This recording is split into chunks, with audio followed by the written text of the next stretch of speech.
ഞാനിപ്പോൾ നിൽക്കുന്നത് ഒരു ബയോ ഓർഗാനിക് റിയാക്ടറിനടുത്താണ്. ഇങ്ങനെ ഒരു പേര് പറയുമ്പോൾ നിങ്ങൾക്കൊരു കൗതുകം ഉണ്ടാവും എന്താണെന്ന്. ഇതൊരു ബയോ കമ്പോസ്റ്റ് നിർമ്മാണ രീതിയാണ്. ഇതുപയോഗിച്ച് നമ്മുടെ തോട്ടത്തിലേക്ക് ആവശ്യമായിട്ടുള്ള ബയോ ഓർഗാനിക് വളങ്ങൾ എങ്ങനെ സൂക്ഷ്മജീവികളോടൊപ്പം എങ്ങനെ ഉണ്ടാക്കിയെടുക്കുക എന്നുള്ളൊരു ടെക്നിക്കാണ് നമ്മളിപ്പോൾ ഇവിടെ കാണാൻ പോകുന്നത്. ഇതൊരു നൂതനമായിട്ടൊരു ടെക്നോളജിയാണ്. അപ്പോൾ നമ്മളിപ്പോൾ ഉള്ളത് ഇടുക്കി ജില്ലയിലെ വണ്ടൻമേട്ടിലാണ്. വണ്ടൻമേട്ടിൽ തോമസ് കുട്ടി എന്നൊരു കർഷകൻ്റെ അടുത്താണ്. അദ്ദേഹത്തിൻ്റെ ഈ ഒരു ബയോ റിയാക്ടറിലെ ഈ ഒരു അനുഭവവും അതുപോലെ തന്നെ അറിവുകളൊക്കെയാണ് ഞാൻ ഇന്ന് കർഷകരിലേക്ക് എത്തിക്കാനായിട്ട് ഉദ്ദേശിക്കുന്നത്. അപ്പോൾ ഇതൊക്കെ അദ്ദേഹത്തിൻ്റെ ആ ഒരു സിസ്റ്റമാണ്. ഇത് കണ്ടോ. അപ്പോൾ നമുക്കൊരു ബ്ലോവറുണ്ട് ഇതിനകത്ത്, പിന്നെ ഒരുപാട് PVC പൈപ്പുകളൊക്കെ ഇങ്ങനെ വെച്ചേക്കുന്നത് കാണാം. അതെന്തിനാണെന്നൊക്കെ അദ്ദേഹത്തോട് തന്നെ നമുക്ക് ചോദിച്ച് മനസ്സിലാക്കാം കേട്ടോ. അപ്പോൾ നമുക്ക് എന്തായാലും വീട്ടിലോട്ട് പോവാം. നമസ്കാരം സാറേ. നമസ്കാരം. ഓക്കെ, കണ്ടതിൽ ഒരുപാട് സന്തോഷമുണ്ട്. കാരണം ഇതുപോലൊരു ആശയം നമ്മുടെ കർഷകർക്ക് വേണ്ടി പറഞ്ഞു തരാമെന്നൊക്കെ സാറ് പറഞ്ഞിരുന്നല്ലോ.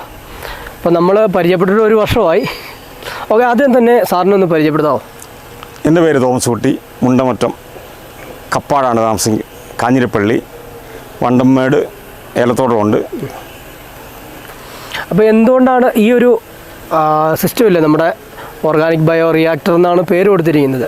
അപ്പോൾ ഈ ഒരു സിസ്റ്റത്തിനെ പറ്റി അറിയാനായിട്ട് വന്നത്, ഈ ഒരു ആശയം സാറിന് എവിടെ നിന്നാണ് കിട്ടിയത്? ഈ ഒരു ആശയം എനിക്ക് വേണുഗോപാൽ മാധവൻ എന്നൊരു സയൻറ്റിസ്റ്റ് ഉണ്ടായിരുന്നു. ആ സയൻറ്റിസ്റ്റിന് മുഖേനയാണ് എനിക്കിത് പഠിപ്പിച്ചു തന്നെ. പുള്ളിയാണ് എന്നെ പഠിപ്പിച്ചു തന്നെ.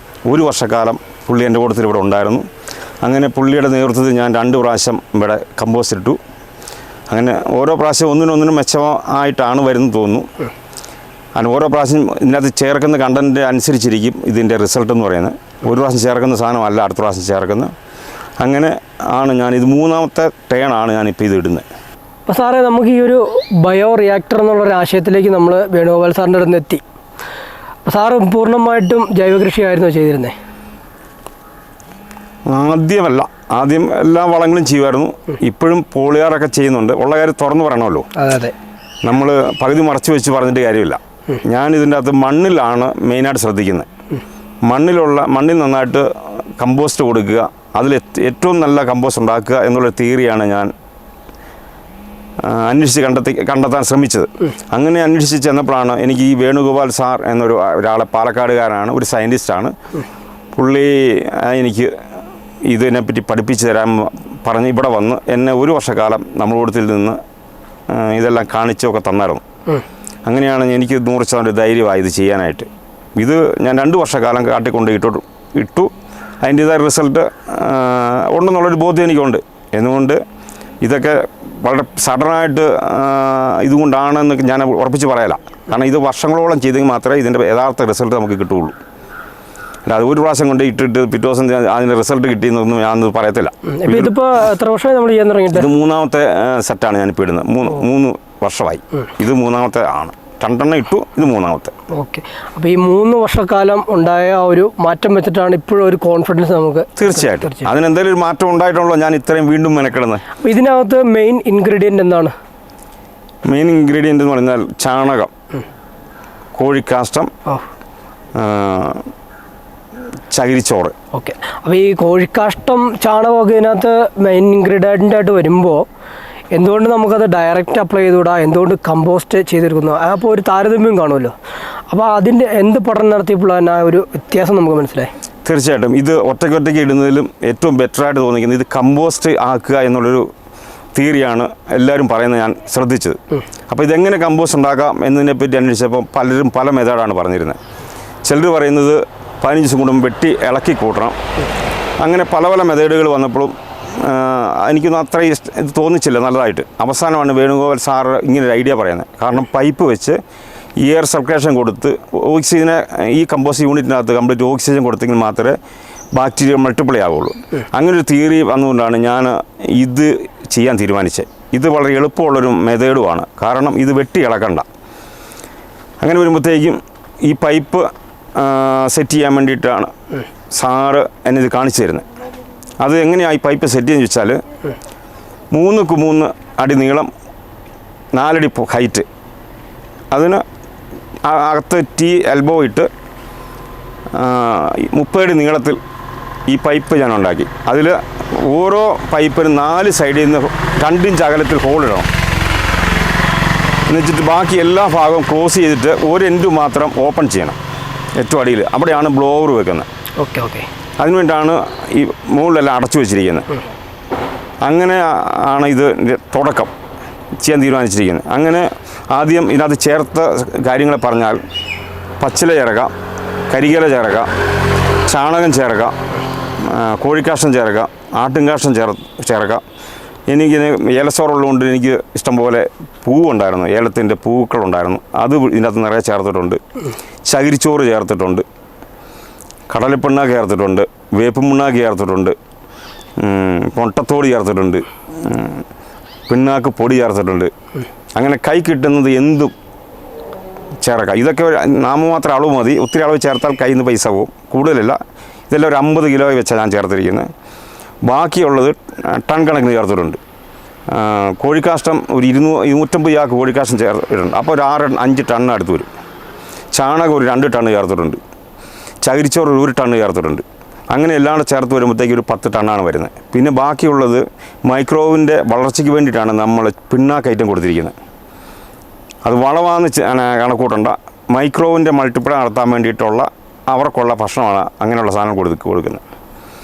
ഇത് ഏറെ കൊടുത്തു കഴിയുമ്പോഴത്തേക്കും ഒരു 2 മാസം കഴിയുമ്പോഴത്തേക്കും ഇതിൻ്റെ ടെമ്പറേച്ചർ താഴും. ആദ്യം ഒരു 60 ഡിഗ്രി ടെമ്പറേച്ചർ വരെ വരും. ആ ടെമ്പറേച്ചർ ഒഴിവാക്കാനാണ് ബ്ലോവർ വെച്ച് നമ്മൾ ഓക്സിജൻ അടിച്ചു കൊടുക്കുന്നത്. അപ്പോൾ ഇതിൻ്റെ അകത്തിരിക്കുന്ന ചൂട് പുറത്തേക്ക് പോകും. ആ ചൂട് പുറത്തേക്ക് പോകാൻ ഒരു മാസം, 1.5 മാസം, 2 മാസം അടുത്തെടുക്കും. അത് കഴിയുമ്പോൾ ടെമ്പറേച്ചർ താഴും. ടെമ്പറേച്ചർ താഴുമ്പോഴാണ് നമുക്ക് ചെടികൾക്ക് വേണ്ട മൈക്രോബ്സിൻ്റെ പ്രവർത്തനം അതിൻ്റെ നടക്കുന്നത്. ആ ടെമ്പറേച്ചർ താഴ്ന്നു കഴിഞ്ഞിട്ട് നടക്കുകയുള്ളൂ. അപ്പം അത് കഴിയുമ്പം നമുക്ക് ഈ മദർ കൾച്ചർ എല്ലാം ആ സമയത്ത് ഇതിൽ യഥേഷ്ടം നമുക്ക് ഒഴിച്ചു കൊടുക്കുക. ഈ മദർ കൾച്ചർ എന്ന് ഉദ്ദേശിക്കുന്നത് എന്ത് കൾച്ചറാണ്? അത് ചാണകത്തിൽ നിന്ന് എടുക്കുന്ന ഒരു കൾച്ചറാണ് മദർ കൾച്ചർ ഉദ്ദേശിക്കുന്നത്. അതിന് സൂക്ഷ്മജീവികളാണ് അതിൻ്റെ അകത്ത് നിറച്ച് സൂക്ഷ്മജീവികളുടെ കോളനികളാണ്. അത് അതിൻ്റെ അകത്ത് നിറയെ ലക്ഷക്കണക്കിന് ഇനം ഉണ്ടെന്നാണ് അവകാശപ്പെടുന്നത്. 1 2 അല്ല, ലക്ഷക്കണക്കിന്. അതിനകത്ത് NPK ബാക്ടീരിയ എല്ലാം കാണും. സൂഡോമോണാസ്, ട്രൈക്കോഡർമ എല്ലാ ഐറ്റം ബാക്ടീരിയകളും കാണും എന്നാണ് പറയുന്നത്. അതിനെപ്പറ്റി നമുക്ക് 100% തെളിയിക്കാൻ സാധിക്കുന്നില്ല. കാരണം ഇതെല്ലാം ഓരോ കാഴ്ചപ്പാടുകളാണ് ഇതിൻ്റെ അകത്ത് ഉണ്ടെന്നുള്ളത്, അല്ലേ? അങ്ങനെയല്ല നമുക്ക് പറയാൻ പറ്റുള്ളൂ. അപ്പോൾ സാറേ, നമ്മൾ ഇത്രയൊക്കെ കഷ്ടപ്പെട്ട് ഈ കമ്പോസ്റ്റ് ഉണ്ടാക്കിയെടുത്തല്ലോ. 2 പ്രാവശ്യം നമ്മൾ തോട്ടത്തിൽ അപ്ലൈ ചെയ്തു. അപ്പോൾ സാറിന് മെയിനായിട്ടും തോന്നിയ ഒരു ബെനിഫിറ്റ്, ചെടിയിലുണ്ടായ മാറ്റം എന്തൊക്കെയാണെന്ന് ഞങ്ങൾക്ക് പറഞ്ഞുതരാമോ? മണ്ണിന് നല്ല മാറ്റം കാണുന്നുണ്ട്. അതായത് കാർബണിൻ്റെ അളവ് കാടുകളിൽ കൂടുന്നുണ്ട്. അങ്ങനെയൊരു ഇത് കാണിക്കുന്നുണ്ട്. പിന്നെ ചെടിയുടെ ചിമ്പിൻ്റെ കരുത്ത് മാറ്റം വരുന്നുണ്ട്. ഇതുകൊണ്ട് അത് ഘട്ടം ഘട്ടമായിട്ട് വരുള്ളൂ. ഒരു ദിവസം ഒരു പ്രാവശ്യം ഇട്ടതിൻ്റെ പേരിലൊന്നും പെട്ടെന്ന് ചെടി മാറി എന്നൊക്കെ അവകാശപ്പെടാൻ പറ്റില്ല. ഇത് 2-3 വർഷം ഇങ്ങനെ ചെയ്ത് വരുമ്പോഴാണ് ഇതിൻ്റെ മാറ്റങ്ങൾ തിരിയുന്നത്. പിന്നെ ഇത് ഇത്രയും റിസ്ക് എടുക്കാൻ കാരണം വെച്ചാൽ ഇതിനെപ്പറ്റി മണ്ണെന്ന് പറയുന്നത് നമുക്കെല്ലാം ദഹനപ്രക്രിയ നടക്കുന്നുണ്ട്. ചെടികൾക്ക് ദഹനപ്രക്രിയ നടക്കുന്നത്, അല്ലെ ദഹനം നടക്കുന്നത് മണ്ണിൻ്റെ അകത്ത് വെച്ചാൽ. അപ്പോൾ അത് ഈ സാധനങ്ങളെല്ലാം പുറത്ത് വെച്ചുകൊണ്ട് തന്നെ ഒരു ദഹനപ്രക്രിയ നടക്കുന്ന ഒരു അവസ്ഥയിലേക്ക് എത്തിക്കുക എന്നതാണ് ഈ കമ്പോസ്റ്റ് എന്ന് ഉദ്ദേശിക്കുന്നതിൻ്റെ മെയിനായിട്ടുള്ളൊരു പോയിൻറ്റ്. അത് നമ്മൾ മനുഷ്യനെ നമുക്ക് തന്നെ സ്വന്തമായിട്ട് ഒരു പ്രദേശത്ത് വെച്ച് അതിൻ്റെ ആവാസ വ്യവസ്ഥ അനുസരിച്ച് അതിൻ്റെ ചൂടും ടെമ്പറേച്ചറും വെള്ളവും കൊടുത്ത് ഇവനെ വളർത്തിയെടുക്കുക എന്നൊരു അവസ്ഥ ചെയ്യാൻ പറ്റും. അത് കാടുകളിൽ ചെയ്യാൻ പറ്റത്തില്ല. ഇതിങ്ങനെ നമ്മൾ ഒന്നിച്ച് കൂട്ടിയിട്ട് മാത്രമേ നമുക്കിത് ചെയ്യാൻ പറ്റുള്ളൂ. അപ്പോൾ അതിന് ടെമ്പറേച്ചർ ശരിയാക്കി മെയിൻറ്റെയിൻ ചെയ്യാൻ പറ്റും. പിന്നെ വെള്ളം കൊടുക്കാൻ സാധിക്കും, മൈക്രോവിനെ കൊടുക്കാൻ സാധിക്കും. അങ്ങനെ ഇതെല്ലാം കൂടെ കൊടുത്തിട്ട് 4 മാസം, ശരിക്കും ഇതൊരു പ്രോസസ്സ് നടക്കണമെങ്കിൽ 4 തൊട്ട് 5 മാസം വരെ എടുക്കും ഫുള്ള് തീരണമെന്നുണ്ടെങ്കിൽ. എന്നാലും തീരണം നിർബന്ധമില്ല. അല്ലാതെ 30 ദിവസം കൊണ്ട് കമ്പോസ്റ്റായി 60 ദിവസം കൊണ്ട് കമ്പോസ്റ്റായി എന്ന് പറയുന്നത് തിയറി ശരിയല്ലെന്നാണ് എനിക്ക് തോന്നുന്നത്. ഞാനത് കണ്ടിച്ച് പറയുന്നില്ല, ശരിയല്ലെന്നാണ് എനിക്ക് തോന്നുന്നത്. കാരണം എൻ്റെ അനുഭവം വെച്ച് നോക്കിക്കഴിഞ്ഞാൽ ഇത് ദഹിച്ച് തീരണമെന്നുണ്ടെങ്കിൽ കുറഞ്ഞതൊരു 6 മാസം എടുക്കും. കാരണം കഴിഞ്ഞ വർഷത്തെ കമ്പോസ്റ്റ് ഇപ്പോഴും എൻ്റെ ഇരിപ്പുണ്ട്, ചെടിക്ക് ഉപയോഗിക്കാതെ. അതിപ്പോഴും അതിൻ്റെ പ്രോസസ്സിങ് നടക്കുന്നുണ്ട്. അപ്പോൾ അത് വെച്ച് നോക്കുമ്പോൾ അതിന് കാലതാമസം എടുക്കും. പിന്നെ സ്പീഡാക്കാനാണ് നമ്മൾ ഈ ഓക്സിജനെ കൊടുക്കുന്നത്. അപ്പം ശരിക്കും മൈക്രോവേവ് പെട്ടെന്ന് മൾട്ടിപ്ലൈ ആവും. സ്പീഡിൽ ഇത് ദഹന പ്രക്രിയ നടക്കും ഇതിനകത്ത്. പിന്നെ നമുക്ക് നമുക്ക് മൈക്രോവേവിന് യഥേഷ്ടം കൊടുക്കാൻ സാധിക്കും. ഒരു ടെമ്പറേച്ചർ താഴ്ന്നു കഴിയുമ്പോൾ നമുക്കൊരു മാസം 2 മാസക്കാലം ഇഷ്ടം പോലെ ഇതിന് മൈക്രോവേവിനെ ഒഴിച്ചു കൊടുക്കാൻ സാധിക്കും. അപ്പം നമ്മളിത് പൂർത്തീകരിക്കുമ്പോഴത്തേക്ക് ഇതിനകത്ത് 100 കിലോ എടുക്കുന്ന കമ്പോസ്റ്റിനകത്ത് ചെടികൾക്ക് ആവശ്യമുള്ള എല്ലാ സൂക്ഷ്മജീവികളും ഇതിനകത്ത് മൾട്ടിപ്ലൈ ആയി നിൽക്കും. അതാണ് ഇതിനകത്ത് മെയിൻ പോയിന്റ്. ഓക്കെ, ഈ ഒരു ബ്ലോവർ നമ്മൾ വെച്ച് കൊടുക്കുന്നുണ്ടല്ലോ, സാധാരണ ഈ ഒരു കോഴിക്കാഷ്ടത്തിന് നല്ല ചൂടാണ്, അത് ഉൾപ്പെടുത്തിയത് കൊണ്ടാണ് നമ്മൾ ഈ ബ്ലോവർ കൊടുക്കുന്നത്. അത് ബ്ലോവർ കൊടുത്തിരിക്കുന്നത് ഇതിനകത്ത് ഓക്സിജനെ ഏറ്റവും കൂടുതൽ അപ്ലൈ ചെയ്യുക എന്നുള്ളതാണ്. അതിനാണ് ഇളക്കിയിടുക എന്ന് പറയുന്നത്. നമ്മൾ ഒരു പ്രാവശ്യം ഇളക്കിയാൽ 15 ദിവസം കൂടുമ്പോൾ ഇത് ഇത്രയും വെട്ടിയിളക്കുക എന്ന് പറയുന്നത് പ്രായോഗികമല്ല. ഇത് 10 ടൺ ഉണ്ടെന്നല്ലോ. 10 ടൺ, ഇത് 10 ടൺ സാധനമുണ്ട്. ഇത് ഇളക്കുക എന്ന് പറയുന്നത് പ്രായോഗികമല്ല. കാരണം ഇതിൻ്റെ അകത്ത് ചപ്പിയോറ് അതും ഇതും എല്ലാം കിടക്കും. പിന്നെ ഇതിൻ്റെ ഒരു ആവാസ വ്യവസ്ഥ അനുസരിച്ച് ഇവൻ വളർന്നുകൊണ്ടിരിക്കുന്ന സമയത്ത് ഇവനെ വെട്ടിമറിക്കുമ്പോൾ അതിൻ്റെതായ വ്യത്യാസങ്ങളും കുഴപ്പങ്ങളും സംഭവിക്കാൻ സാധ്യതയുണ്ട്. അപ്പം അതിന് ചലനം കൊടുക്കാതെ തന്നെ നമ്മൾ ഓക്സിജനെ കൊടുക്കുകയാണെങ്കിൽ അത് അതേ ഇതിൽ മെയിൻറ്റെയിൻ ചെയ്ത് പൊയ്ക്കൊണ്ടിരിക്കും. അതിന് ആ ഒരു പർപ്പസിനാണ് ചെയ്തിരിക്കുന്നത്. അപ്പോൾ ഈ ഒരു സാധാരണ ഒരു കർഷകൻ ഈ ഒരു ആശയത്തോട് ഇഷ്ടപ്പെട്ട് ഇത് ചെയ്യണമെന്ന് വെച്ച് കഴിഞ്ഞിട്ടുണ്ടെങ്കിൽ എന്തൊക്കെ കാര്യങ്ങളാണ് ശ്രദ്ധിക്കേണ്ടത് ഈ ഒരു കമ്പോസ്റ്റ് ഉണ്ടാക്കാനുള്ള സിസ്റ്റം? ഇത് ആദ്യം നമുക്ക് വേണ്ട മെറ്റീരിയൽ എല്ലാം അടുപ്പിക്കുക. അതിന് വേണ്ട സാധനങ്ങൾ ഭൂമിയിൽ കിട്ടുന്ന എന്ത് സാധനവും കമ്പോസ്റ്റ് ആക്കി മാറ്റാൻ സാധിക്കും. ഇന്ന സാധനം നമുക്ക് പ്രത്യേകിച്ച് പേര് പറയാനുള്ള എല്ലാ സാധനങ്ങളും നമ്മൾ കമ്പോസ്റ്റ് ആകാം. പക്ഷേ ഈ ഒരു മെത്തേഡിൻ്റെ അകത്ത് വളരെ കുറച്ച് ലെയറായിട്ട് അടുക്കണമെന്ന് മാത്രം. ഇപ്പം നമ്മൾ കോഴിക്കാഷ്ടം ഇട്ടാലും ഒരു ഇഞ്ചോ 2 ഇഞ്ചോ 3 ഇഞ്ചോ അതിൽ കൂടുതൽ കനം കൊടുക്കരുത്. അതിന് വേണ്ടല്ല അടുത്ത സ്റ്റെപ്പ് ഇടുക. ഒന്നെങ്കിൽ ചകിരിച്ചോറ് ഇടാം. അതൊക്കെ എയർ സർക്കുലേഷൻ നടക്കാൻ വളരെ എളുപ്പമാണ്. അപ്പം അങ്ങനെ ലെയറായിട്ട് അടുക്കി കഴിയുമ്പോഴത്തേക്കും ഇതൊരു 4 അടി ഹൈറ്റ് വരെ കൊണ്ടുവരിക. ഒരു 5 അടി വീതിക്ക്. ഓക്കെ, ഞാൻ ചെയ്തിരിക്കുന്നത് 30 അടി നീളം എന്തേലും വെള്ളം കൊടുക്കാം. അത് മനുഷ്യൻ്റെ ആവശ്യം അനുസരിച്ച് കൊടുക്കുക. റിസൾട്ട് എടുക്കുക എന്നുള്ളതാണ്, അതിൻ്റെ റിസൾട്ട് എടുക്കുക എന്നുള്ളതാണ്. അപ്പം നമുക്ക് ഇതിനകത്ത് ഉപയോഗിച്ചിരിക്കുന്ന ഓരോ എക്യുപ്മെൻറ്റും ഒന്ന് അടുത്ത് പോയി കാണിച്ചു തരാം. ഓക്കെ,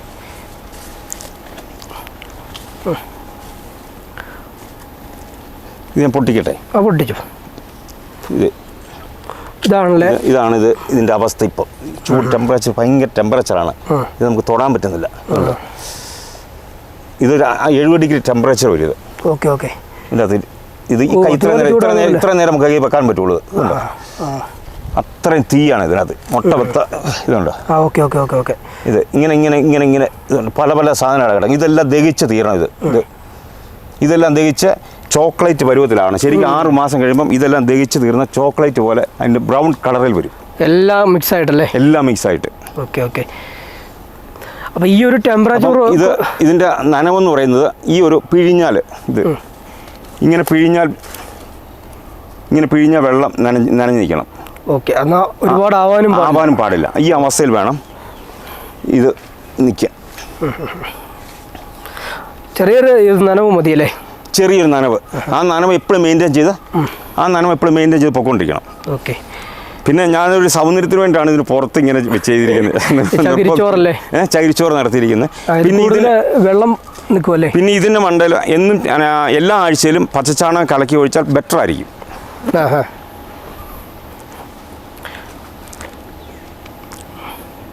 ഇനി ഇതിൽ എല്ലാ ആഴ്ചയിലും പച്ചച്ചാണകം ഞാനിത് കലക്കി ഒഴിക്കും ഇതിന് മുകളിൽ കൂടെ.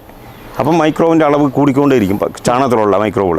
അതുപോലെ തന്നെ സ്പ്രിംഗ്ലർ ഏറ്റവും ടോപ്പിൽ വെച്ചിട്ടുണ്ടല്ലേ? അത് ഏറ്റവും ടോപ്പിൽ വെച്ചിരിക്കുന്നത് വെള്ളം കൊടുക്കാൻ, നനയ്ക്കാനായിട്ടുള്ളൊരു ചെറിയ തോതിൽ വെള്ളം നനയ്ക്കാൻ വേണ്ടിയിട്ടാണ്. ഇത് കമ്പോസ്റ്റ് ഇടുമ്പോൾ തറഞ്ഞു പോകാതെ മെയിനായിട്ട് ശ്രദ്ധിക്കണം. ഒരിക്കലും ഇതൊക്കെ ചവിട്ടുകയോ മെതിക്കുകയോ ഒന്നും ചെയ്യരുത്. കൈകുത്തി ബലം കൊടുക്കരുത്. വളരെ സോഫ്റ്റായ രീതിയിൽ ഇതേ രീതിയിൽ ഇങ്ങനെ നിൽക്കണത് ഇതുണ്ടോ? ഇതേ രീതിയിൽ ലെയറായിട്ടാണല്ലോ. ലെയർ ഇങ്ങനെയാണ് കിടക്കുന്നത്. ഇത് എല്ലാത്തിനും മിക്സായിട്ടാണ് കിടക്കുന്നത്. ഓക്കെ സാർ, നമുക്ക് ഏകദേശം എത്ര കോസ്റ്റ് വരുന്നുണ്ട് ഒരു 10 ടൺ കമ്പോസ്റ്റ് ആക്കി? ഒരു കിലോയ്ക്ക് 5 രൂപ വെച്ച് കൂട്ടി 50,000 മുടക്ക് വരും. 50,000 രൂപ. അപ്പോൾ നമ്മുടെ ഒരു സാധാരണ ചിലവ് വെച്ച് നോക്കുമ്പോൾ എത്രമാത്രം കോസ്റ്റ് എഫക്റ്റീവ്? വളരെ കുറവല്ലേ? വളരെ കുറവാണ്. എത്ര ഗ്രാം വെച്ചാണ് നമ്മൾ ഇതെങ്ങനെയാണ് തോട്ടത്തിലേക്ക്? ഒരു ചെടിക്ക് ഒരു 5 കിലോ ഇടത്തക്കിലാണ് ഞാൻ 5 കിലോ പ്ലാൻ ഇടുന്നത്. അത് എനിക്ക് 2000 ചെടിയുണ്ട്. 10 ടണ്ണാണ് ഞാൻ ചെയ്യുന്നത്. അപ്പം ഒരു ചെടിക്ക് 5 കിലോ വെച്ച്. ഓക്കെ. അപ്പോൾ സാറേ, നമ്മൾ മെയിനായിട്ടും ഒരു കൺസോർഷ്യത്തിൻ്റെ കാര്യം പറഞ്ഞിരുന്നു. അപ്പോൾ ഇതിനകത്ത് ഉപയോഗിക്കുന്ന ബാക്ടീരിയകൾ അതെന്താണെന്ന് വ്യക്തമായിട്ടില്ല, ഒന്ന് ക്ലിയർ ചെയ്ത് തരാം. ഇതൊരു ബയോ കൺസോർഷ്യമാണ്. ഇത് ഒരു ലിറ്റർ വാങ്ങിച്ച് 200 ലിറ്റർ വെള്ളത്തിൽ 2 കിലോ ശർക്കരയും ചേർത്ത് നമ്മൾ മൾട്ടിപ്ലൈ ആക്കി എടുക്കും. അത് ഒരു 8 ദിവസം വെക്കും. അത് കഴിയുമ്പോഴത്തേക്കും നമുക്ക് ഇതിൻ്റെ മണ്ടയിൽ ഊറ്റി കൊടുക്കുക. ജസ്റ്റ് തളിച്ച് കൊടുത്താൽ മതി. വീണ്ടും നമ്മൾ ഇതിനകത്ത് ഒരു 5-10 ലിറ്റർ നിർത്തിയിട്ട് വീണ്ടും 2 കിലോ ശർക്കരയും കൊടുത്ത് അടുത്ത വെള്ളം നിറയ്ക്കുക. ഇതിങ്ങനെ എല്ലാ ആഴ്ചയിലും ഓരോ പ്രാവശ്യം വെച്ച് ഒഴിച്ചു കൊടുത്തുകൊണ്ടിരിക്കുന്ന അത്യുത്തമമാണ്. അത് എല്ലാ ആഴ്ചയിലും ഞാൻ ചെയ്യും. പിന്നെ അവസാനം ചെയ്യാൻ പറ്റുന്നത് സൂഡോമോണസും ട്രൈക്കോഡർമയും എല്ലാം ഇതിനകത്ത് കയറ്റിവിടാം. അത് നമുക്ക് ഏറ്റവും ലാസ്റ്റ് ഇത് എടുക്കുന്നതിൻ്റെ 15 ദിവസം മുമ്പ് സൂഡോമോണസും ട്രൈക്കോഡർമയും ഇതിൽ ചേർക്കുക. അതൊരു 15 ദിവസം കൊണ്ട് മൾട്ടിപ്ലൈ ആകും. അത് വീണ്ടും നമുക്ക് ചെടിച്ചോട്ടിൽ കൊണ്ട് ഇടാം. അപ്പോൾ ഇതിനകത്ത് എല്ലാ സൂക്ഷ്മജീവികളെയും നമുക്ക് ഈ ബയോ റിയാക്ടറിൻ്റെ അകത്ത് കയറ്റാൻ പറ്റും. അതാണ് ഇതിനകത്ത് ഏറ്റവും വലിയ അഡ്വാൻസ്. ഇത് നമ്മൾ ചെടിച്ചോട്ട് ചെയ്യുമ്പം ചിലവ് കൂടുതലാണ്. ഇതിനകത്ത് നമ്മൾ ഇത് നിങ്ങൾക്ക് മൾട്ടിപ്ലൈ ആകാനുള്ള എല്ലാ അവസരങ്ങളും ഒരുക്കി കൊടുത്തിട്ട് ചെയ്യുമ്പോൾ ഇത് വളരെ ഫാസ്റ്റായിട്ട് മൾട്ടിപ്ലൈ ആകും. അതായത് ഈ സൂക്ഷ്മജീവികളെല്ലാം ഉള്ളതുകൊണ്ട് തന്നെ ഈ ചാണകമൊക്കെ ഓവറായിട്ട് ഉപയോഗിക്കുമ്പോൾ അഴുകൽ വരും എന്നുള്ള പേടിയും വേണ്ട. അത് പേടി വേണ്ട. ഇത് സൂക്ഷ്മജീവികൾ ഇതിനെ ചെടിക്ക് വലിച്ചെടുക്കാൻ പാകത്തിലാക്കിയാണ് ചെടി നമ്മൾ കൊണ്ടുചെല്ലുന്നത്, ചെടിച്ചോട്ടിലേക്ക് ചെല്ലുന്നത്. അവിടെ വീണ്ടും മൾച്ചിങ് കിടക്കുമ്പോൾ അത് വീണ്ടും മൾട്ടിപ്ലൈ ആവും. നമ്മുടെ കാടിലും വീണ്ടും കമ്പോസ്റ്റിംഗ് പ്രക്രിയ നടക്കുകയാണ്. ആ മൾച്ചിങ് മുഴുവൻ ദ്രവിച്ച് തീരുമ്പോഴത്തേക്കും നമുക്ക് ചെടിക്ക് വേണ്ട എല്ലാ സൂക്ഷ്മജീവികളെയും നമ്മുടെ ചോട്ടിലെത്തിക്കാൻ സാധിക്കും. നമ്മൾ 1 ലിറ്റർ വാങ്ങിച്ചു കൊണ്ടുപോയി 200 ലിറ്റർ വെള്ളത്തിൽ കലക്കി ഒഴിക്കുന്നതിൻ്റെ 10,000 മടങ്ങ് ഗുണം ചെയ്യും ഈ ഒരു രീതി. ഇത് 1 ലിറ്റർ വാങ്ങിക്കണമല്ല 400-500 കൊടുക്കണം. അത് 400 മില്ലി ഒഴിച്ച് 200 ലിറ്റർ വെള്ളത്തിൽ ഇത് മയങ്ങി കിടക്കുന്ന സമയത്ത് നമ്മൾ പെട്ടെന്ന് ചെടിച്ചോട്ടിൽ ഒഴിച്ചെന്ന് പറഞ്ഞാൽ ഇത് ആക്റ്റീവാണെന്ന് നിർബന്ധമൊന്നുമില്ല. പക്ഷേ ഇത് ഫുൾ ആക്റ്റീവായി കഴിഞ്ഞിട്ടാണ് നമ്മൾ ചെടിച്ചോട്ടി കൊണ്ട് കൊടുക്കുന്നത്. ഓക്കെ. അപ്പോൾ ഈ ഒരു ബയോ റിയാക്ടറിൽ നിന്നുള്ള ഈ കമ്പോസ്റ്റ് മാത്രമാണ് നമ്മുടെ തോട്ടത്തിൽ ഉപയോഗിക്കാറുള്ളത്? ഞാൻ ഈ കമ്പോസ്റ്റ് മാത്രമാണ് ഉപയോഗിച്ചത്. അടിവളം രാസവളങ്ങൾ ഞാൻ 4 വർഷമായിട്ട് രാസവളം ഞാൻ തൊട്ടിട്ടില്ല. പിന്നെ പോളിയാർ ഇലക്ക് അടിച്ചു കൊടുക്കും. അങ്ങനെ മിതമായ ഒരു രീതി മാത്രമേ അതായത് മണ്ണിൽ ഒരു രാസവളങ്ങളും ഒരു കെമിക്കലും ഞാൻ ഒഴിച്ചിട്ടില്ല. അപ്പോൾ സാറിന് അപ്പോൾ ഒരു വർഷത്തിൽ എത്ര ഉൽപ്പാദനം കിട്ടിയിട്ടുണ്ടാവും ലാസ്റ്റ് 2 വർഷം കമ്പയർ ചെയ്യുമ്പോൾ? എനിക്ക് ഈ വർഷം 500 കിലോ കിട്ടി, ഏക്കറിന് കിട്ടി, ചരക്കായിട്ട്.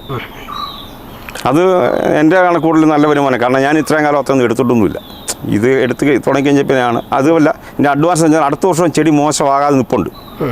ഈ 500 അടുത്ത വർഷം കിട്ടുകയാണെങ്കിൽ ഞാൻ എൻ്റെ കൃഷി 100% സക്സസ് ഞാൻ പറയുള്ളൂ. കാരണം ഒരു വർഷം കിട്ടിയെന്നുണ്ട് ചിലപ്പം എന്തുകൊണ്ടാണ് നമുക്ക് അടുത്ത വർഷം കിട്ടണം, 2 വർഷം അടുപ്പിച്ച് കിട്ടണം. അടുത്ത വർഷത്തേക്ക് ചിമ്പ് കാണണം. അപ്പോൾ ഈ ഓർഗാനിക്കിൽ കൂടെ പോകുമ്പോൾ ചിമ്പുണ്ടാകും എന്നുള്ള ഒരു കാഴ്ചപ്പാട് എനിക്കുണ്ട്. ജസ്റ്റ് നമുക്ക് ആ ഒരു ചെറിയ രീതിയിൽ ആ തോട്ടം ഒന്ന് കാണാൻ സാധിക്കുമോ? തീർച്ചയായിട്ടും കാണിക്കും. ഓക്കെ. ഇതാണ് നമ്മുടെ തോമസ് കുട്ടി സാറിൻ്റെ തോട്ടം. അപ്പോൾ സാറേ, നമ്മുടെ ഒരു കമ്പോസ്റ്റൊക്കെ ഇടുന്നതിൻ്റെ ആ ഒരു മെച്ചം ചെടിയിലൊന്ന് കാണിച്ചു തരാൻ പറ്റുമോ? എനിക്കിപ്പോൾ പറയാൻ പറ്റുന്നത് ചിമ്പ് നല്ല സ്ട്രോങ് ആകുന്നുണ്ട്. എനിക്കിതിന് മുമ്പ് വളരെ വീക്കായിരുന്നു. അത് വെച്ചാണ് ഞാൻ പറയുന്നത്. എൻ്റെ തോട്ടം വളരെ വീക്കായിട്ട് നിൽക്കുന്ന സമയത്താണ് ഇത് തുടങ്ങുന്നത്. അതിപ്പം വളരെ പ്രകടമായ മാറ്റം കാണിക്കുന്നുണ്ട്. പിന്നെ എൻ്റെ പ്രത്യേകത എന്ന് വെച്ചാൽ മണ്ണിൽ വരുന്ന മാറ്റങ്ങളാണ് മെയിനായിട്ട്. അത് 1 വർഷം 2 വർഷം കൊണ്ടോ പെട്ടെന്ന് കയറി മാറ്റം വരികയില്ല. 2-3 വർഷം എടുക്കുമായിരിക്കും ഇതിന് മാറ്റം വരും. ജൈവമല്ലേ. അപ്പം മണ്ണിന് വരുന്ന മാറ്റം ഞാൻ കാണിച്ചു തരാം. അതായത് ഈ ചപ്പുകൾ നമ്മൾ കമ്പോസ്റ്റുകൾ കൊണ്ടിടുമ്പം നമ്മുടെ കാട്ടിൽ തന്നെ ഇതേ രീതിയിൽ ഇതുണ്ടോ, ഇതെല്ലാം ഫംഗികളും ഇതിൻ്റെ സൂക്ഷ്മജീവികൾ വളരുന്നതാണ്. ഇത് നമ്മുടെ കാടുകൾ ആവശ്യമുള്ള ഇതുണ്ടോ. ഇങ്ങനെയാണ് മാറ്റങ്ങൾ വരേണ്ടത്. ഇതൊക്കെ എടുക്കുന്നത് ഇതൊക്കെയാണ് മാറ്റങ്ങൾ വരേണ്ടത്. മണ്ണിന് ഇളക്കം എന്ന് പറഞ്ഞാൽ ഇതുണ്ടോ, ഇതേ രീതിയിൽ പൊടിഞ്ഞ് വരണം. ഇത് നന്നായിട്ട് വേരുകളുണ്ട്. ഇതുണ്ടോ, ഇതിപ്പം വേനൽ കഴിഞ്ഞ് പുതുമഴ തുടങ്ങുന്നതല്ലേ ഉള്ളൂ. ഇങ്ങനെ കമ്പോസ്റ്റ് കാട്ടിൽ തന്നെ ഇത് കമ്പോസ്റ്റായി മാറും. ഇത് നമ്മൾ കമ്പോസ്റ്റ് കൊണ്ട് ഇട്ട് കഴിയുമ്പോൾ ഈ സാധനങ്ങൾ മുഴുവൻ വീണ്ടും ഇത് കമ്പോസ്റ്റ് ആവും. ഇതുണ്ടോ. മണ്ണ് നമുക്ക് മണ്ണിൻ്റെ ആവശ്യമില്ല. മണ്ണിന് മാറ്റം വരണം. ഇങ്ങനെയാണ് നമ്മൾ, കാരണം രാസവളങ്ങളൊക്കെ ഇട്ട് നമ്മൾ തോട്ടം മൊത്തം കളഞ്ഞിരിക്കുകയാണ്. അപ്പോൾ ഇതുപോലെ ഗ്രാജുവലായിട്ട് നമുക്ക് ഇമ്പ്രൂവ് ചെയ്ത് അതിൻ്റെ വനത്തിലെ മണ്ണിൻ്റെ അവസ്ഥയിലേക്ക് നമ്മളെ ചെടിയെ കൊണ്ടുവരണം, നമ്മുടെ കാടുകളെ കൊണ്ടുവരണം. അതിനാണ് സാറ് ശ്രമിക്കുന്നത്. ഓക്കെ. അപ്പോൾ ഒരുപാട് നന്ദി സാറേ, ഞങ്ങൾക്ക് ഇതൊക്കെ കാണാൻ സാധിച്ചു. എന്നിരുന്നാലും സാറിൻ്റെ ഒരു വരവ് ചെലവ് നോക്കുമ്പോൾ എങ്ങനെയുണ്ട് നമ്മുടെ കൃഷി? എനിക്ക് ചിലവ് കുറവാണ്. അപ്പോൾ അതുകൊണ്ട് തന്നെ നമുക്ക് ലാഭമാണ്. നമ്മൾ ഈ മണ്ണിലേക്ക് അധികം മുടക്കുന്നത് എന്ന് പറഞ്ഞാൽ ഈ കമ്പോസ്റ്റൊക്കെയാണ് നമ്മൾ ഇടുന്നത്. കമ്പോസ്റ്റിന് ഒരു 5 കിലോയ്ക്ക് കൂട്ടിയാൽ 1 കിലോയ്ക്ക് 5 രൂപ വെച്ചാൽ മുടക്ക് വരുന്നത്. 25 രൂപയുടെ മുടക്കാണ് നമ്മൾ ഒരു 5 കിലോ കമ്പോസ്റ്റ് ഉണ്ടാക്കി വരുമ്പോഴത്തേക്കും. പിന്നെ ചിലവ് കൂടുതലാണ്, കൊണ്ടുവന്ന് ഇട്ട് വരുമ്പോൾ ചിലവ് കൂടുതലുണ്ട്. ഉൽപ്പാദിപ്പിക്കുന്ന ചിലവ് ഞാൻ പറഞ്ഞു. ഓക്കെ. അപ്പോൾ ഇപ്പോഴത്തെ ഒരു ചിലവ് വെച്ച് നോക്കുമ്പോൾ നമ്മുടെ വളത്തിനൊക്കെ ആയാലും നല്ല കോസ്റ്റാണ്. നല്ല കോസ്റ്റാണ്. അപ്പോൾ അങ്ങനെ ചിന്തിക്കുവാണെന്നുണ്ടെങ്കിൽ ഒരുപാട് വളം മേടിച്ചിടുമ്പോൾ തീർച്ചയായിട്ടും നമുക്ക് ചിന്തിക്കാം ഭയങ്കരമായിട്ട് ഫണ്ട് വരെ ഇറക്കുന്നുണ്ട്. ഇപ്പോൾ നമ്മൾ സാറിനെ സംബന്ധിച്ച് 5 രൂപയ്ക്ക് ഒരു ചെടിക്ക് വരുന്നുണ്ടെങ്കിൽ ഭയങ്കരമായിട്ട് ലാഭം തന്നെ വരും. 1 കിലോയ്ക്ക് 5 രൂപ. 1 കിലോയ്ക്കല്ലേ? 5 കിലോ ഇടുമ്പോൾ 25 രൂപ. ഓക്കെ. 5 കിലോ വെച്ച് പോകുന്നുണ്ട്. കമ്പോസ്റ്റിന് മാത്രം മുടക്കാൻ പറയാം. പിന്നെ ഇതിനകത്ത് പുളിപ്പിച്ചൊഴിക്കും. വേപ്പുണ്ണാക്ക്, കടൽപ്പിണ്ണാക്ക് അങ്ങനെയുള്ളത് പുളിപ്പിച്ചൊഴിക്കും. അതൊക്കെ ചെയ്യാറുണ്ട്. പിന്നെ അതൊക്കെ ചെയ്യാറുണ്ട്. മൈക്രോവിനെ നമ്മൾ പുളിപ്പിച്ചൊഴിക്കും. ഇത് കമ്പോസ്റ്റ് മാത്രം നമുക്ക് ചെടിയെ വളർത്തി നമുക്ക് ഒരിക്കലും പറയാൻ പറ്റില്ല. മണ്ണിൽ വേറെ ഒന്നും ചേർക്കാല്ല. രാസവളങ്ങളൊന്നും മണ്ണിൽ തൊടിയിച്ചിട്ടില്ല, കെമിക്കലും തൊടിയിച്ചിട്ടില്ല. സ്പ്രേക്ക് പോകും. ഇലകളിൽ മാത്രം ചെയ്യും. മണ്ണിൽ ഇതവരൊന്നും തൊട്ടിട്ടില്ല 4 വർഷമായിട്ട്. അതിൻ്റെ മാറ്റമാണ് ഈ കാണുന്ന ഫംഗികളെന്ന് ഇതൊക്കെ ഇങ്ങനെ വളരണമെന്നുണ്ടെങ്കിൽ രാസവളം പ്രയോഗിച്ചാൽ ഇതൊന്നും ഇങ്ങനെ വളരുകയില്ല. ഇത് ഈ ചെടിയിലെ കമ്പിലെ പോഷകം മുഴുവൻ വലിച്ച് ചെടികൾ കൊടുത്തുകൊണ്ടിരിക്കുന്നതാണ്. ഏലത്തിൻ്റെ വേല ഇതുവരെ കണക്ഷൻ കൊടുക്കും. അപ്പോൾ ഈ ചെടിയിലിരിക്കുന്ന മുഴുവൻ പോഷകങ്ങൾ ചെടിയിൽ ചെല്ലും. അതാണ് അതിൻ്റെ ഒരു പ്രത്യേകത. അപ്പോൾ ഒരുപാട് നന്ദി സാറേ, ഇത്രയൊക്കെ നമ്മുടെ കർഷകർക്ക് വേണ്ടി എനിക്ക് വേണ്ടിയൊക്കെ പറഞ്ഞു തന്നതിൽ. അപ്പോൾ ഒരു കർഷകനെന്ന നിലയിൽ വളരെയധികം സന്തോഷം തോന്നുന്നു സാറിൻ്റെ ഈ തോട്ടം കാണുമ്പോൾ. ഓക്കെ സാറേ, ഒരുപാട് നന്ദി. ഓക്കെ.